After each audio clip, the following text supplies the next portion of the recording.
আজ আপনাদের সাথে শেয়ার করব খুবই সাধারণ একটি রান্না, সয়াবিন আলু দিয়ে এই নিরামিষ রান্নাটি। ঘরে থাকা কিছু সামান্য মশলাপাতি দিয়ে রান্নাটা তৈরি করেছি, কিন্তু অপূর্ব স্বাদের হয় খেতে।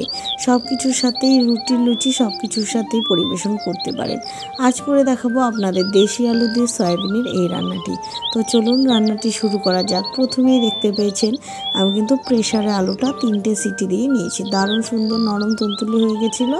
তারপর ছুলে নিয়ে এদিকে কিছু সয়াবিন ভিজিয়ে রেখেছিলাম জলে, সেগুলো থেকে জল ঝরিয়ে নিয়ে কড়াতে দিয়ে দিলাম সরিষার তেল। দিয়ে তেলটা কিন্তু খুব ভালো করে গরম করে নেবেন, তারপর সয়াবিন দেবেন, নাহলে সয়াবিনও কিন্তু আটকে যায়। তারপর নুন হলুদ দিয়ে সয়াবিনটা লালচে হওয়া পর্যন্ত ভেজে নিতে হবে। ভাজা হয়ে গেলে নামিয়ে নিয়ে ওখানে আর সামান্য তেল দিয়ে কিছু তেজপাতা আর 5 ফোড়নে দিয়ে দেবেন। এখানে কিন্তু 5 ফোড়নটাই দেওয়ার চেষ্টা করবেন, তাহলে টেস্টটা ভালো আসবে। তারপর দেশি আলুটা ছুলে নেওয়ার পর কিন্তু হালকা একটু ফাটিয়ে দেবেন আলুগুলো, তাহলে মশলাগুলো ভিতরে ঢুকে যাবে, খেতে বেশ লাগবে। আর একদম গোটা গোটা থাকলে ভিতরে কিন্তু কোনো মশলা যাবে না। কিছু ছোট ছোট ট্রিক যদি মানেন, একটি সাধারণ রান্নাও কিন্তু অসাধারণ খেতে লাগে।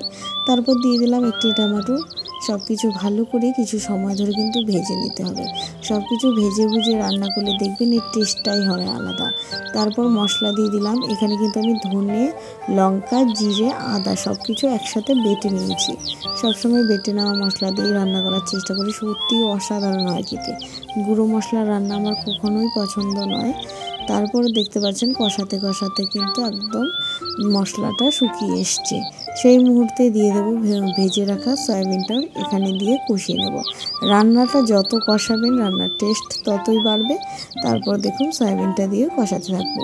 আর যারা এখনও চ্যানেলটি সাবস্ক্রাইব করেননি তাদের অনুরোধ করব, প্লিজ চ্যানেলটা সাবস্ক্রাইব করে বেল নোটিফিকেশানটা অল করে রাখবেন, তাহলে আমার নিত্য প্রয়োজনীয় সকল রান্নাই সবার আগে কিন্তু আপনার কাছে পৌঁছে যাবে। আমি খুবই সাধারণ ঘরোয়া রান্না দিয়ে থাকি। আশা করছি আপনাদের ভালো লাগবে। চ্যানেলটা একবার হলে ভিজিট করার অনুরোধ রইল।